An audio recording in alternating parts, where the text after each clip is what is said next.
Direk Cathy Garcia Sampana, abay nagbigay ng statement patungkol kay Catherine Bernardo at Daniel Padilla. Okay, let's But go. before that, if you haven't subscribed yet to my YouTube channel, please don't forget to like, share, and subscribe. At i-hit mo na rin ang notification bell for more showbiz updates. Iyak po natin. And for today's video, eto na pag-usapan natin, dahil hindi pa rin po namamatay ang issue patungkol sa mga photos, na lumalabas po ngayon sa social media, na kung saan asang-asang ilan sa mga Katniel fans na together na nga si Catherine at saka si Mr. Daniel Padilla.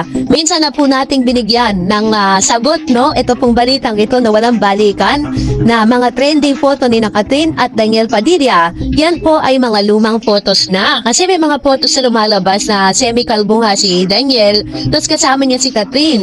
Tuloy, lumalabas na sinasabi po nila na nakikita na nga si Catherine at si Daniel Padilla secretly. So, ang pinaka-question lang natin, kung talagang comeback na sila, ba't kailangan nilang ilihim? Alam naman ng mga tao na naging magkarelasyon sila dati. Diba? At the same time, ito pa, dahil matapos nga po lumalabas sa mga news, magkakaroon di umano ng comeback movie, hindi lang in real life, but comeback movie daw di umano ang Katniel.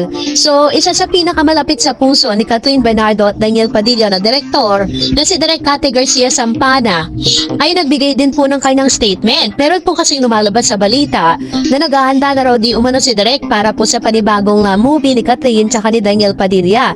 Para lang po sa kaalaman ninyo na si Director Cathy Garcia Sampana has indeed worked with the love team Katniel, Catherine Bernardo and Daniel Padilla on several successful projects like including teleseries like Got to Believe, Pangako Sa'yo, and Lalo na Sangre, as well as hit movies like She's Dating the Gangster and The House of Us.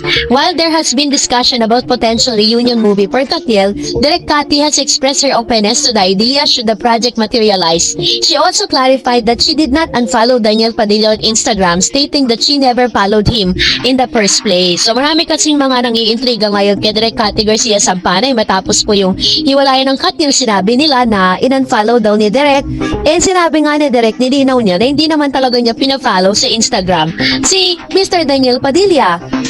Kaya yun po yung kanyang nilinaw.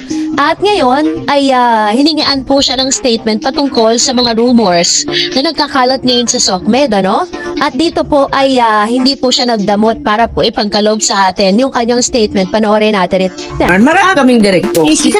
Kayo ba, meron pa kayong wish na sana magkaroon pa rin na pinag-together na kayo ng magdadalit?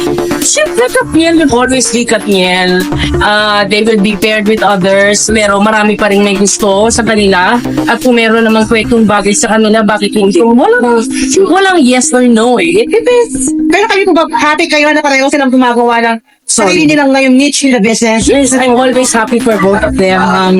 Malalaki na sila. I'd like to go. I'd like them to experience the life as they want it. So, lahat naman yan, decision nila. So, I'm happy that they're doing it their way. Pero lahat naman ng pelikula mo kumikita, we all know that. Amen.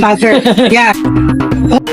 Pag-amin ni Direk Cathy Garcia Sampana na kung mabibigyan siya ulit ng chance na mag-direct kay Daniel Padilla at Catherine Bernardo, ay gagawin niya ito, Dahil sabi niya nga, Katniel is Katniel. At the same time, sinabi rin po ni Direk Cathy na sobrang masaya siya sa mga achievements na meron si Catherine at si Daniel Padilla in their solo era. Pero, wala naman po siyang kinonfirm na talagang meron na siyang nilulutong project with Daniel and Catherine. Dahil meron pong lumalabas ngayon na parang may title na nga na After Forever, na sinabi nito na dun po sa interview, sa kabuuan ng interview, is parang hindi pa ino-offer sa kanya. Wala pa po nagsasabi sa kanya na may movie na nga gagawin. Pero sabi nga ng ilang mga fan na much better siguro talaga na magkaroon na muna sila ng solo era. Kailangan muna nilang maraming patunayan sa sarili nila.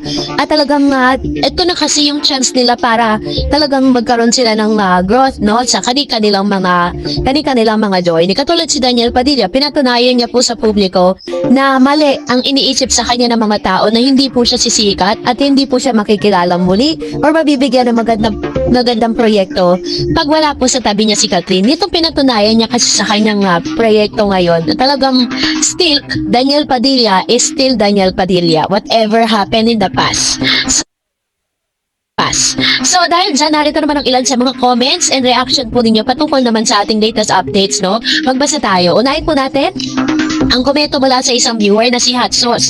Mahusay sila pareho ang Katniel. Nauna lang nabigyan ng pagkakataon si Catherine na patunayan ang kakayahan bilang aktor. Katniel pa rin forever. And sabi ni Miss Anastasia Malabo, marami namang mahusay na aktor ang kasama niya sa Incognito. Kahit anong gawin niya, di mawawala ang pagka-cheater niya. Oh my God.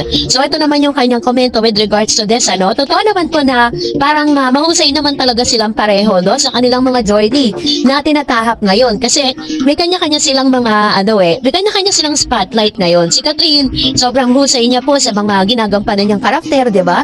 And ganoon din naman si Daniel. Sabi niya, at mas madaming actor award si DJ kaysa sa ex niya. Search niyo yan, balikan mo. Ako, kung nasisinungaling ako, kung napapanood niyo movie nila, ang lalim umakting si DJ Kat, sa iyak lang siya magaling. Ayun. So ito naman yung kanyang opinion with regards to this. And another, sabi niya, for your information, mas naunang nagka-best actor award si Daniel kaysa kay Catherine. Mag-search pa kayo, famous as PMPC for Barcelona at Luna Award for House of Us. Correction, hindi po nanalo si Catherine sa PMPC sa PAMAS pa lang. Nito lang, 2024, nanalo din ng Jury's Prize Award si DJ noong MMFF 2020 sa Maupay Man.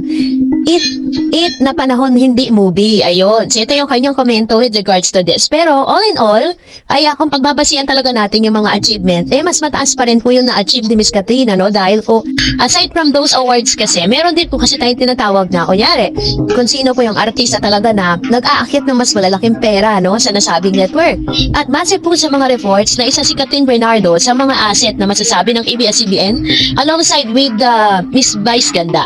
And another one, sabi ni Lucy, Daniel Padilla is a brilliant actor, very nonchalant at cool. Hindi kailangan mag-compete sa iba. He's low-key, tahimik pero very talented, silent superstar, does not need a love team. Mas magaling siya kaysa babae. Sabi ni Miss Mercy, excuse me, hindi siya mag-isa. Andiyan ang malaking actors na kasama niya sa Incognito. Anong binatbat naman ang acting niya kay Ian at Richard?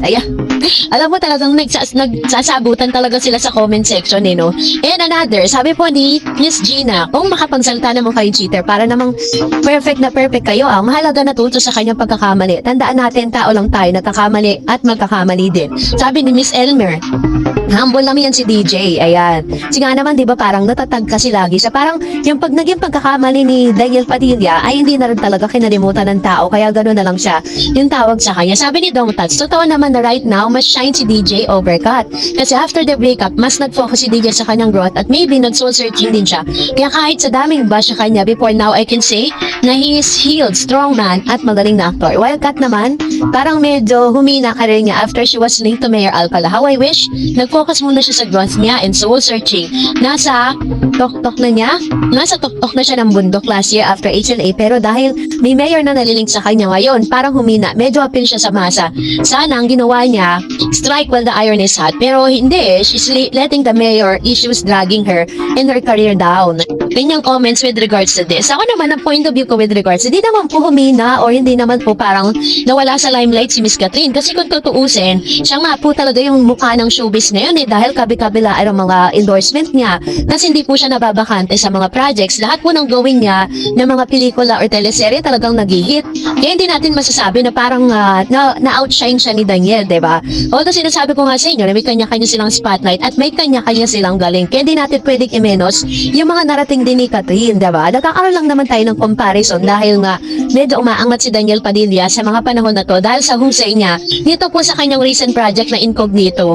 So, salamat po sa mga komento rin yun. That's it for today. For more videos and updates, please don't forget to like and subscribe, and please don't forget to follow my Facebook page, Dar Eds TV. God bless everyone!